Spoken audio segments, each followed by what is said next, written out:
Holy shit. It's thundering. Don't know if you can hear that, but it's thundering really bad. Anyway, to give some context on this movie, it was my most anticipated movie for the entire year, and it really lived up to the hype and more for me. I love James Gunn, I love the idea of him helming the DC universe, and I've grown to really appreciate the character of Superman.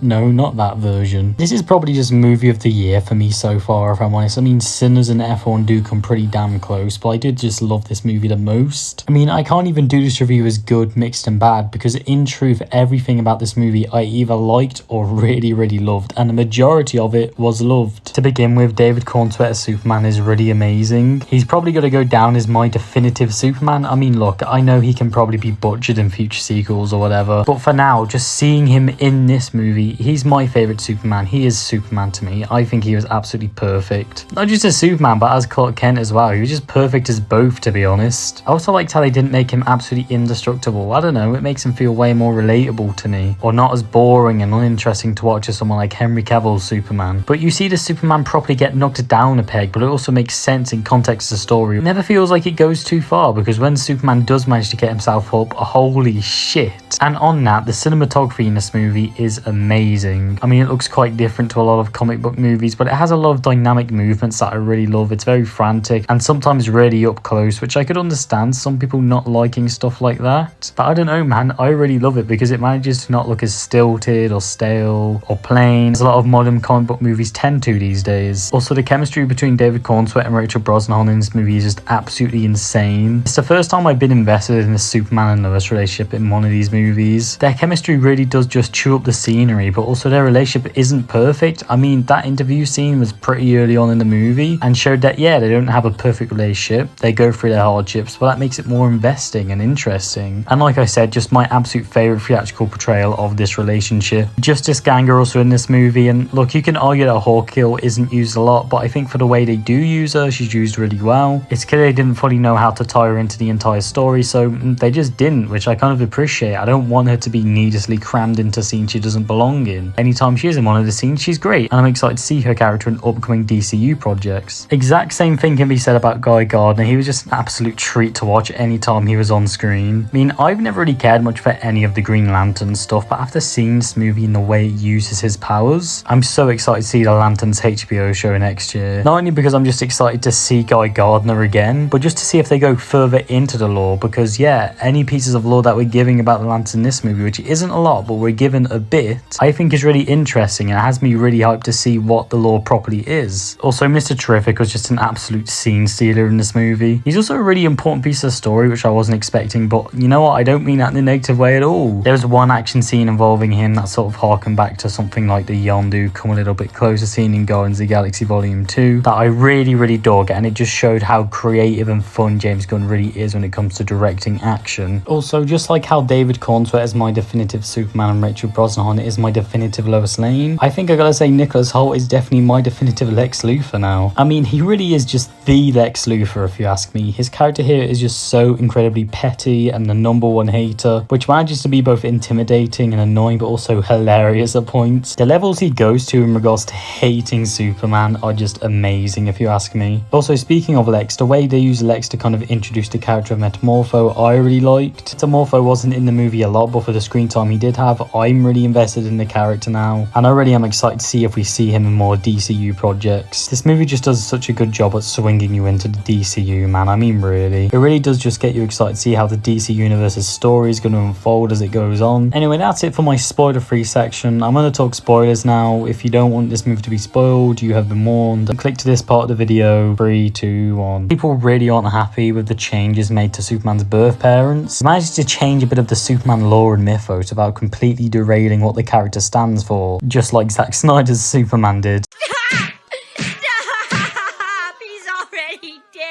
It also just felt very interesting to have a Superman that's kind of questioning himself for most of the movie. It also leads to an extremely emotional moment between Pa Kent and Clark Kent, where Pa essentially says the fact that you wanted that message to be fake says so much more about you than anything else, which was just a super emotional scene, and I can't lie, did get me close to crying both times I saw it. But two scenes that did get me crying both times I saw this movie. For one was when the child was chanting Superman, holding up the Superman flag. That was just really emotional and did just get the tears rolling. It really moved me. And also just the ending of this movie was super emotional, looking at all these past memories of his child self with Mar and Pa Kent. Things like that are just some things that James Gunn is really good at, you know, having a really emotional baggage in movies that I really appreciate. There are 2 cameos in this movie, the first one being Peacemaker, which really got me laughing both times I saw it, and it even got quite a bit of my audience laughing both times I saw this movie as well, which was really shocking and just nice to see. But then there's also the Supergirl cameo, which I'm surprised wasn't the post-credit scene. I don't mind that it wasn't, but I really thought it would have been the post-credit scene. I really liked it. It really got me excited for the Supergirl movie. I really can't wait for that movie now. I mean, when it was announced, I was like, yeah, I'm looking forward to it, but I'm looking way more forward to Superman and other DCU projects. But now Supergirl is probably like top 3 on the list of most anticipated DCU projects. I'm just so excited to see what they do with the character in that movie and what's going to unfold. Finally, I want to talk more about Lex and kind of the people he's working with in this movie. For one, the Engineer was a really cool villain. I think the idea of Ultraman being a Superman clone was really clever as well, because it means you're able to have a villain that's able to bruise Superman up quite a bit, you know, really beat him down a lot of times in the story. But it makes sense because it's a clone of him with the exact same strength as him. But one interesting thing in the movie is that Lex described him as a dumber version of Superman, which made me really happy that James Gunn did confirm that Ultraman isn't dead. I mean, I kind of knew Ultraman didn't die by going in that black hole, to be honest, but just the fact that Lex is such a hater. For one, he gets monkeys to type Superman hate on social media, which I thought was really funny, which I definitely thought was a reference to the really toxic side of the DC fandom at times, especially in the Snyder Cult side of things. But I think the darkest moment in this movie is where Lex essentially plays Russian roulette with a civilian who saved Superman at the start of the movie, until Superman caves in and gives Lex the information he wants, and it ends up in Lex actually killing the civilian, which I was really surprised. My jaw was wide on the floor when I first saw it. Like, I really thought they were going to do the cliche thing of having a Superman being able to save the civilian last minute, which would have come off as really contrived considering the situation Superman was in. But no, they committed to it. The civilian got shot in the head and he died. There weren't any take backs, they didn't undo it, and it really again just solidified this version of Lex as my personal favourite. But anyway, I think that's going to wrap it up for this review. Like I said, I adored this movie of the year for me so far, favourite Superman movie. James Gunn really didn't miss with this, and I'm so excited to see what the DCU has in store next. I'm going to give this movie a 5 out of 5.